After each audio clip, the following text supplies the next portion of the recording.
Здравствуйте, мои дорогие любимые, с вами снова Карина, и сегодня мы с вами погадаем на вот этой замечательной колоде на такую тему, как изменится ваша жизнь за 2 месяца. И у нас будет с вами 3 позиции, видео всегда актуально в момент, когда вы его смотрите, даже если оно записано много лет назад, вы его нашли на просторах интернета, и значит оно актуально для вас прямо сейчас. Итак, мои дорогие, вот давно просили, по-моему, эту колоду, да? Вот давайте как раз на ней и погадаем. Итак, как изменится ваша жизнь за 2 месяца? Первая карта покажет ваше текущее состояние, в каком аркане вы живете. А дальше мы уже будем смотреть, как изменится ваша жизнь за 2 месяца, что нового будет в вашей жизни. Итак, выкладываю 3 карты, 3 позиции. Лучше смотреть на каждой позиции первую карту, чтобы сориентироваться, или начало гадания, чтобы сориентироваться, а ваше ли это гадание, потому что многих подводит интуиция при выборе. Итак, первая позиция – красное сердечко, вторая позиция – прозрачное сердечко, и третья позиция – розовое сердечко. Вот так сделаем сегодня. Первая, вторая, третья. Те, кто еще не выбрал, ставьте на паузу, выбирайте. Потом переходите на свой тайм-код. А мы с вами начинаем с самой первой позиции. Остальные я пока убираю в сторону. Как изменится ваша жизнь за 2 месяца? Сегодня такой интересный расклад. Первое сердечко красное. И первая карта – это вы в момент просмотра. Вот, кстати, интересно, эта карта лежала на дне колоды. Валет кубков. Очень хорошая карта. Показывает у нас гнездо. В гнезде, значит, скоро вылупятся детки. Может быть, вы уже свили свое гнездышко. Может, только мечтаете об этом. Вот, чтобы у вас была семья, там, не знаю, дети или хороший дом. Но также эта карта показывает, что вы очень эмоциональный человек. В душе у вас живет ребенок, да? То вы, значит, плачете, то смеетесь, то влюбляетесь. То есть именно вот такой вот человечек искренний. И, конечно, если вы обрадовались, это все знают, что вы радуетесь чему-то, да? Вы редко осуждаете людей, вы не резкий человек, вы скорее нежный человек, скорее доброжелательный. И у вас есть мечта, и вы знаете, что любая самая заветная мечта, самая даже несбыточная, на самом деле может сбываться. То есть вот сегодня у вас такое вот высокоодухотворенное состояние, да? Хорошо. Вот, кстати, гнездо очень часто символизирует желание покупки дома или квартиры, да, или переезда. И также, если вы недавно это сделали, там переехали или купили жилье. Как изменится ваша жизнь за 2 месяца? Именно что поменяется в вашей жизни? Что будет такое новое, да, интересное? Давайте посмотрим. Итак, мы здесь видим карту правосудия. Дальше у нас туз кубков. Так, события развиваются. Еще и 2 кубков выпала. И 10 жезлов. Ну вот в этой колоде свои... Ой, 2 жезлов, извиняюсь. Я во французском языке путаю дикс и деукс. Я не знаю, как произносится. Правда, я по-французски не знаю некоторые слова, как произносятся. Какие-то могу сказать интуитивно, какие-то нет. Но пишется, да, пишется дикс. Это 10, а деукс это 2. И я их путаю. Поэтому тут, ну, конечно, 2 жезлов, да, у вас. И, конечно, у всех, кто живет во Франции, я прошу прощения. Итак, начнем с нашей справедливости. Это очень хорошая карта. За 2 месяца вы в каком-то вопросе можете достигнуть справедливости. Во-первых, правды, во-вторых, равновесия, в-третьих, решение какого-то правового, может быть, или вопроса со стороны закона в вашу пользу. Может быть, вы добиваетесь решения суда положительного для вас. Может быть.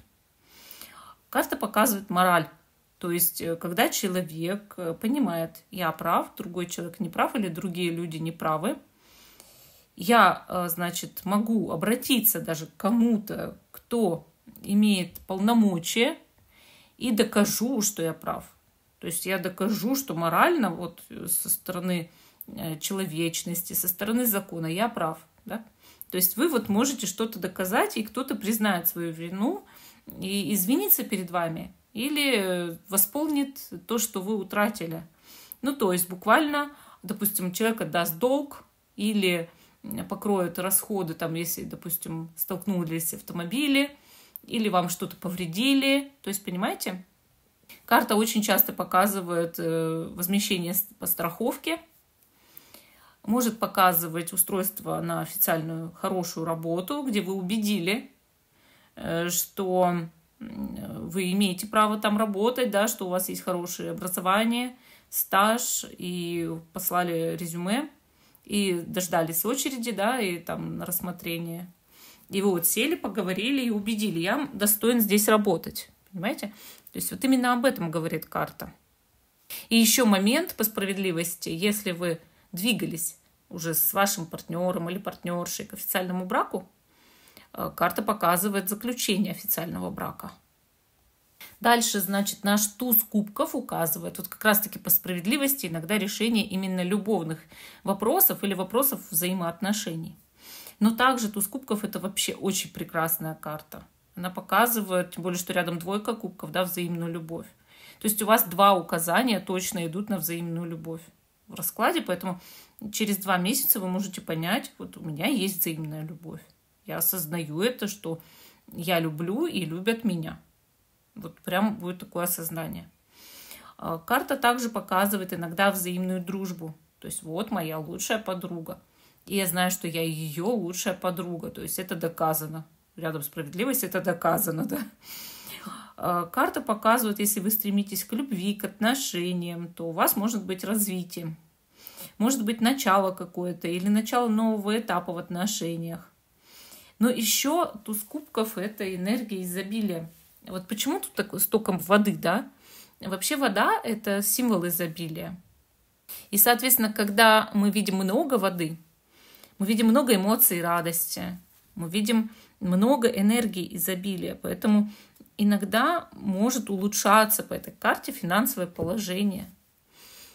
И может быть много всего, много разных чувств, впечатлений, как бы исполнение желание, исполнение мечты, да, может быть какой-то. И в связи с этим много всего, много событий в жизни, понимаете? Ну, а дальше двойка кубков. Вот я еще раз говорю, что это что-то взаимное. Взаимная любовь, взаимное сотрудничество, хорошее партнерство, хорошая дружба. Карта двойка кубков прекрасна.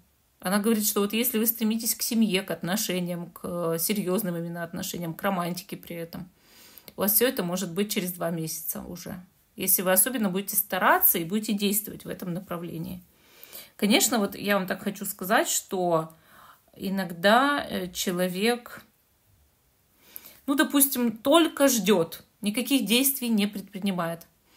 И думает так: я буду надеяться на Бога, Он мне все устроит.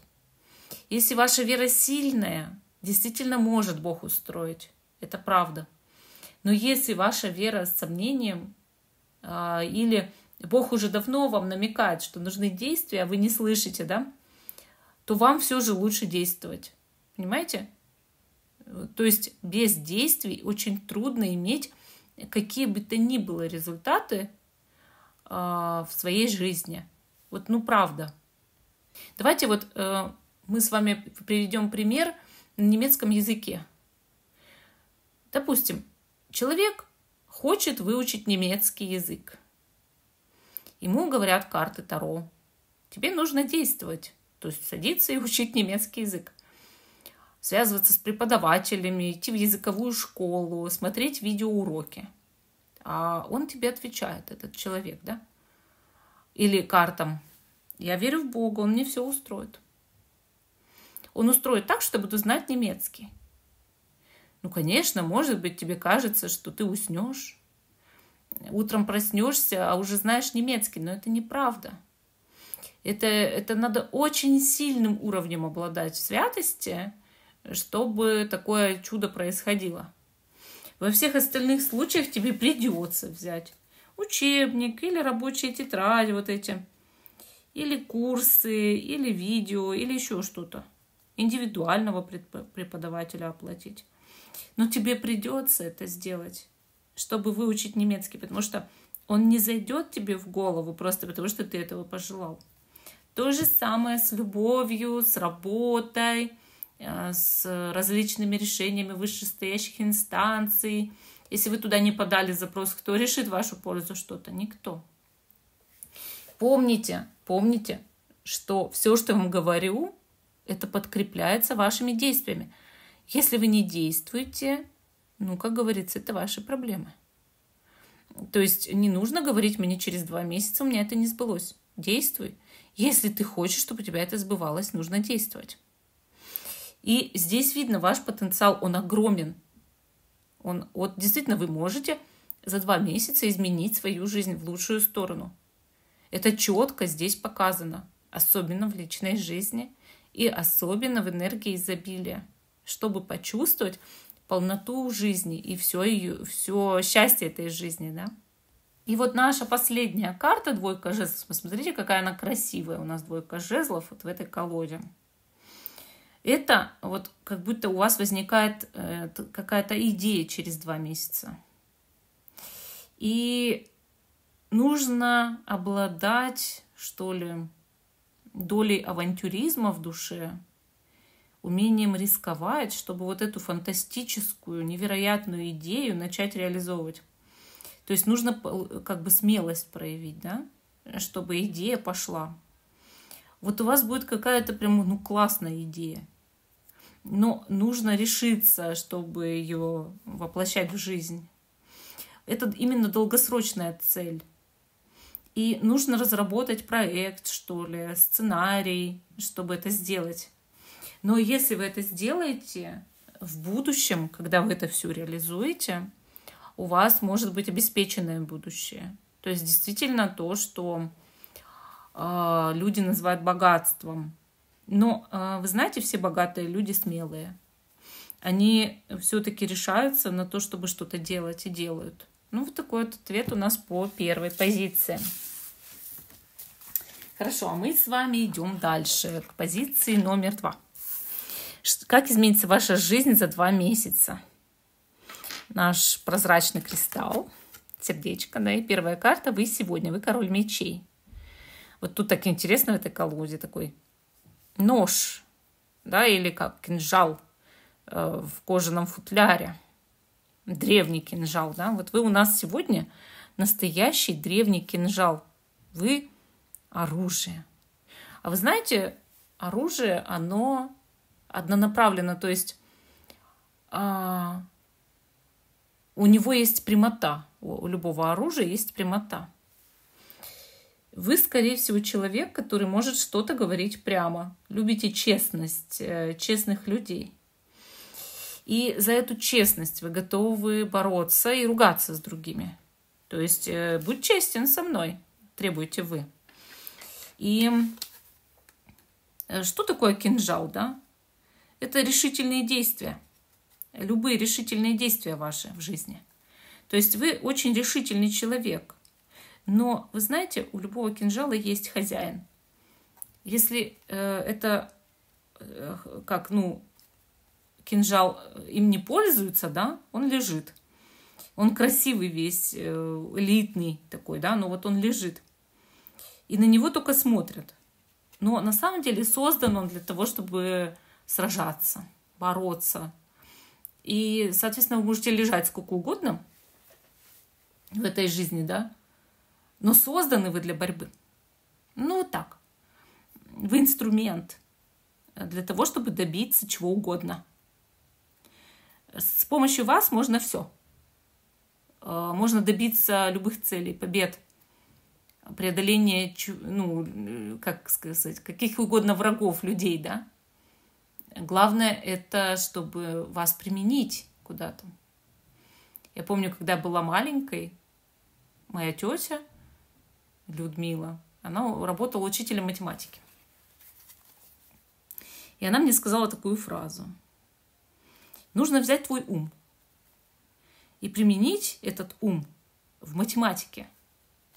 Если ты это сделаешь, в будущем ты будешь профессором математики. Настолько сильный у тебя ум.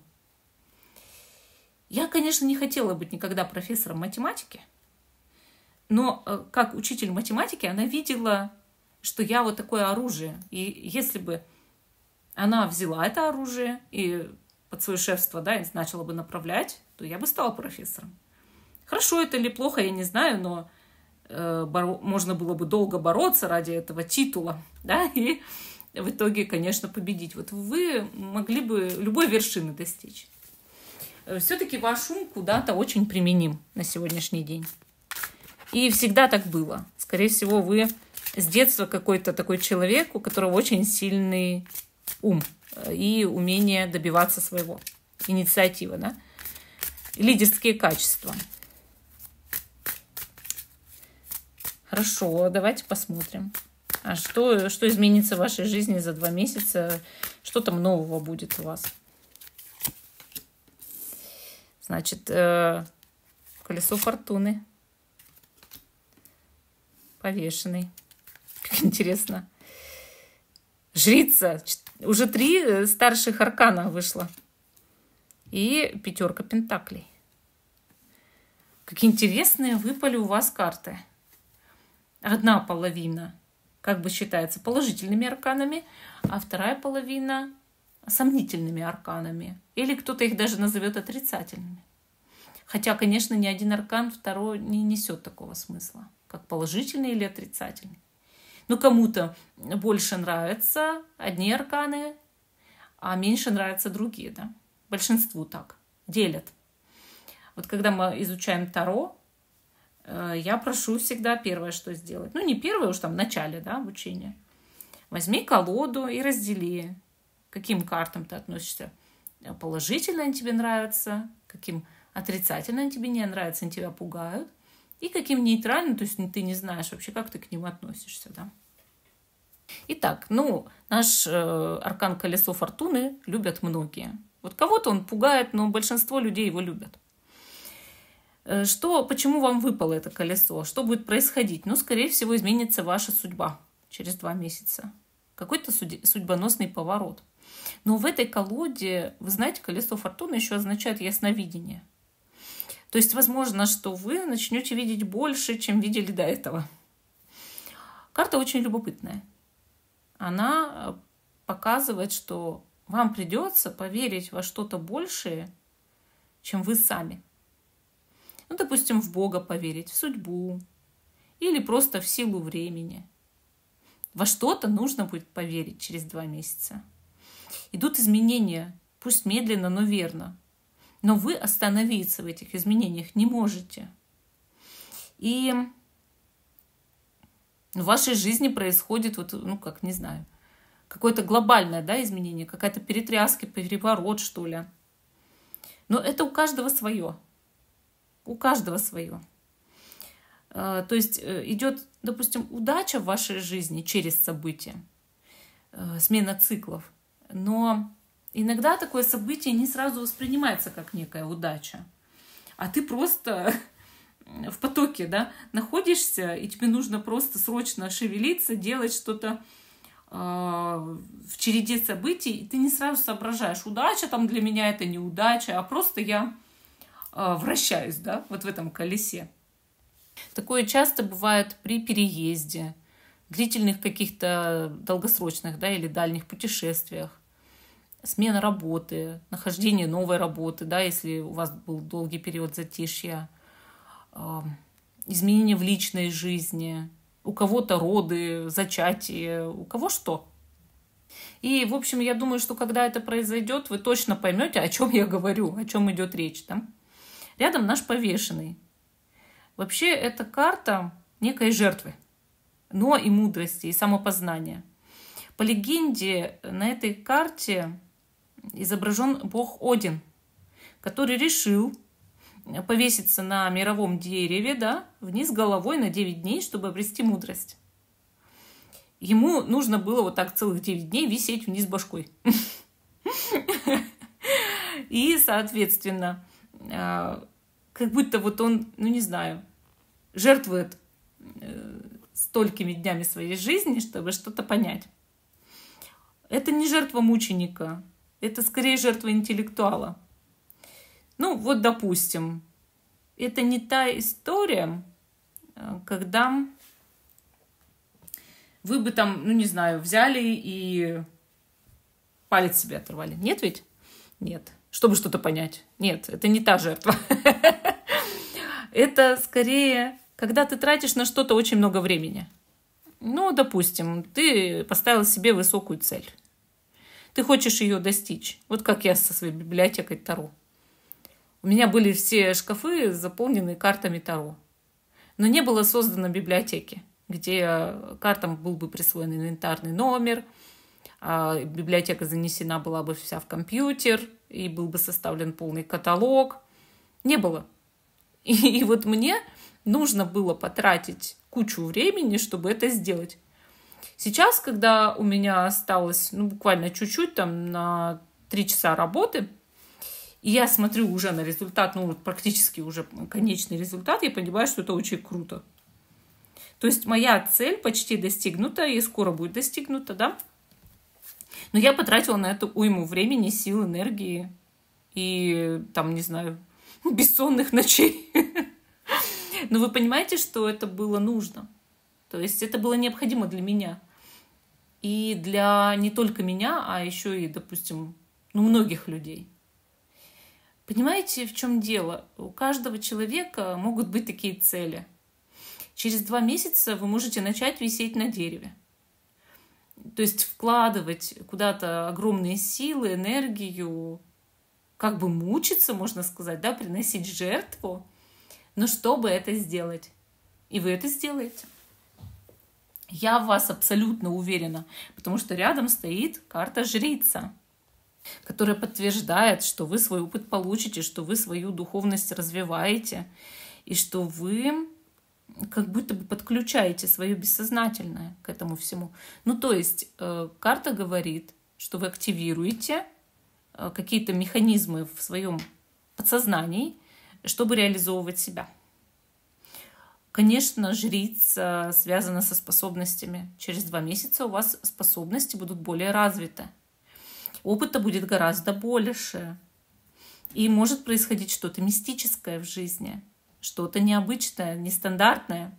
Могут раскрываться какие-то невероятные секреты, причем как вашей семьи, вашего подсознания, так и жизни. Или, может, какого-то человека, который важен для вас.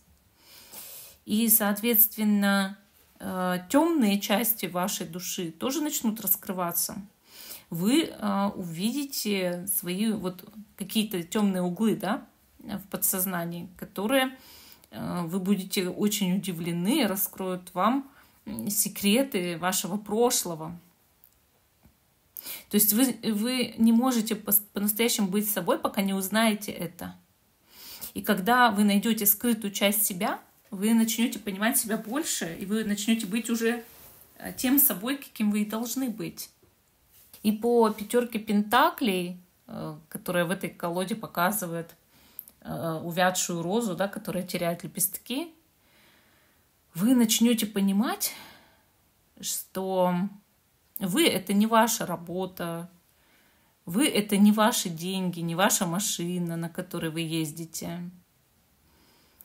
Вы — это не то материальное, да, что вот есть вокруг вас. То есть даже, может быть, вы — это не ваше тело, и вы не ваш разум, а вы что-то больше. То есть карта показывает, что вы, ну вот осознаете, да, что нельзя привязываться к тому, что есть там вокруг тебя.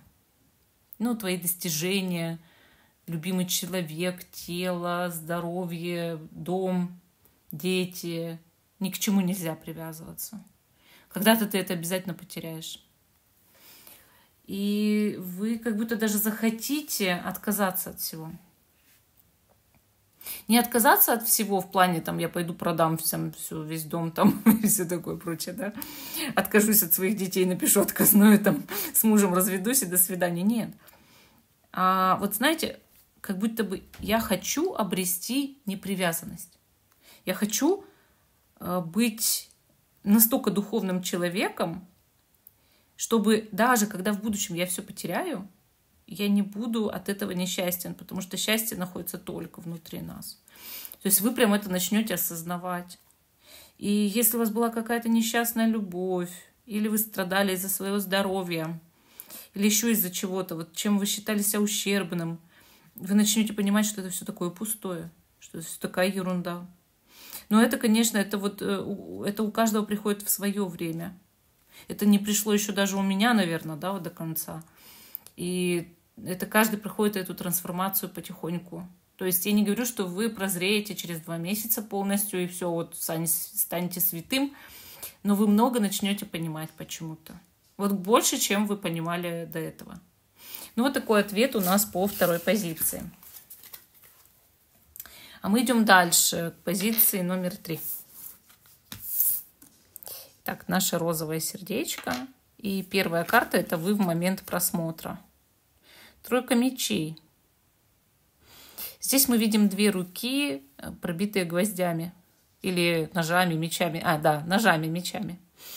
Ну, это, в принципе, не меняет дело. Карта показывает боль. Ну, какую-то совместную. То есть, понимаете, это же руки разных людей, скорее всего, да? То есть они объединились и пробились ножами. То есть это уже говорит о совместном страдании. Вы знаете, многие карту тройка мечей считают одной из самых худших в колоде. Некоторые самые худшие. Карта часто называется разбитым сердцем, да? Может быть, сейчас вы потеряли кого-то, расстались с кем-то, вас кто-то обидел. Может, вы испытываете отчаяние по какому-то вопросу, горе, боль. Но также карта может показывать, вот как будто бы вы могли испытывать это вместе с кем-то, кто тоже пострадал от этого, допустим, от этих отношений. Но вы как будто это не совсем понимаете. Человек, когда испытывает боль, он считает его боль всеобъемлющей. Человек, когда ему больно, ему плохо, он считает, это он самый страдалец в этом мире. И иногда не понимая, что у других тоже может быть душевная боль. Даже у тех, кто нанес вам эту боль. И что им было больно наносить вам боль. Вы это не можете почему-то осознать. И если бы вы это знали, вам было бы легче. Но вы не всегда это знаете. Не всегда. Вам нужно сейчас это хотя бы осознать. Вы можете сказать, что кто-то, кто причинил вам боль, или что-то, что причинило вам боль, не может такого испытывать в ответ. Или если про человека, он бессовестный, и он никогда не испытывал боль за то, что он делал кому-то плохо. На самом деле это не так. У всех есть душа. Даже у маньяков есть душа. Да, они испытывают наслаждение от чужой боли. И обычно это некий ритуал, который они делают. Но это не означает, что им не больно. То есть, понимаете, душа, она будет болеть при неправильном поступке в жизни в любом случае. Просто все зависит от времени, да, то есть когда это начнет осознаваться сознанием, мозгом и так далее. Хорошо, но сейчас вы в таком плачевном состоянии. Если вы это чувствуете, это ваша позиция. Давайте посмотрим, как изменится ваша жизнь через 2 месяца, что нового будет происходить. Так, тут у нас дама кубков. Здесь 6 мечей. Валет мечей. И 7 кубков. Какие интересные у вас карты выпали. И, кстати, неплохие. Тут именно много хороших карт. Большинство, да? Я бы сказала, все. Потому что, многие люди не очень любят 7 кубков, но на самом деле это хорошая карта. Давайте анализировать, да? Дама кубков. Женщина, которая любима и нуждается в любви, и готова любить. Для мужчины это знак. у него может быть любимая женщина рядом. Большая любовь, светлая, чистая, и даже какие-то мистические, романтические отношения. Для женщины это может быть то же самое. То есть она любима, она расцветает, она прекрасная становится. Карта очень часто показывает, что вы меняете свою внешность. Но вы становитесь более эстетичны, да, или как эстетически как красивы. Ну, то есть кто-то похудеет за 2 месяца, кто-то сменит прическу или гардероб. Или займется спортзалом, там, фитнесом, да. В спортзал пойдет, фитнесом займется. С другой стороны, могут быть очень романтичные отношения. Карта в этом плане действительно прекрасна. Она говорит, что люди восхищаются друг другом. Вот. Мужчина женщиной очень восхищается. Она от этого цветет, да. И опять же, у карты есть другая трактовка. Это работа с подсознанием. То есть вы можете очень много работать с подсознанием через 2 месяца. Вы можете развивать свои экстрасенсорные способности или обращаться много к экстрасенсу, который или которая, да, вам много дает информации и даже обучает вас. В чем-то эта карта похожа на Верховную Жрицу. То есть идет такой момент, что вы можете разгадывать тайны, проявлять свою проницательность, мудрость, интуицию. И у вас это получается гораздо лучше, чем раньше. Далее мы видим 6 мечей. Это вообще очень хорошая карта. Она показывает путешествие. Может быть, вы решите отправиться в путь, или переехать, или съездить куда-то. И, соответственно, это оставит в вас большие впечатления, новые впечатления от жизни. Но также карта показывает, что идет переход. Ну, допустим, вы отпускаете что-то одно и переходите в что-то другое, где вам лучше, да, где более вы счастливы. То есть вы, возможно, где-то или в чем-то, или с кем-то находились в трудной ситуации длительное время. Вы туда отдали как будто все свои силы. Но в конце вы смотрите на этот беспорядок, да, в котором ощутились, и спрашиваете себя, а есть ли здесь что-нибудь продуктивное? Отвечаете себе «нет» и уходите. То есть там, где вы боролись, сражались, мучились, вы просто возьмете и уйдете. То есть не хотите вы больше там заморачиваться, да? Не хотите вы больше туда отдавать все свои силы, там, средства или свою любовь, там, да, бороться постоянно. Зачем? Если можно просто уйти. И вы просто уйдете.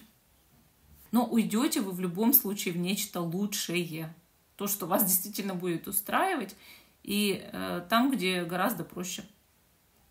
И дальше у нас валет мечей. Ну, это обучение. Может, вы что-то будете исследовать через 2 месяца. То есть вы хотите знать правду, допустим, о ком-то, о чем-то, опять же, да, вы это анализируете. С другой стороны, может быть обучение чему-то новому, интересному, развитие такое, да. Иногда валет мечей – это парень, мужчина для женщины. Но какой-то уж очень любознательный, вот прям ковыряет информацию до конца, хочет о вас все узнать, допытывается, проявляет недюжинный интерес. А перо говорит о том, что он вам много пишет. То есть вот такое может быть. И 7 кубков, которую многие не любят, да, вот как раз-таки показывает, что воплощение мечты может произойти в реальность. То есть у вас есть способность четко воображать, как исполнилась ваша мечта. А ведь это путь к успеху. Да, конечно, ради мечты нужно что-то делать и выстраивать план, и потом ему действовать, следовать, да, и так далее. Но когда ты можешь себе вообразить, что ты будешь делать с этой мечтой, как она приживется в твоей жизни, какое место займет, и как ты будешь от этого счастлив, то тебе самому хочется это делать. И у вас есть такая способность сначала проманифестировать. Так вот, вы будете активно манифестировать какую-то свою мечту, и которая в итоге станет реальностью. То есть вы найдете способ. чтобы взять и сделать эту мечту реальной. Хотя раньше она казалась нереальной. Но просто нужно было в своем воображении найти место для этой мечты в своей жизни. Потому что многие люди очень чего-то хотят, но они не находят места для этого в своей жизни. Просто не находят, и все. То есть они не могут реально представить, как это что-то, чего они очень хотят, будет уживаться с ними в их собственной реальности. А вы можете. Ну, вот такой вот ответ у вас по 3-й позиции. А всем спасибо за внимание. Жду, что вы продолжите смотреть мой канал. Если понравилось видео, поставьте лайк и до новых встреч.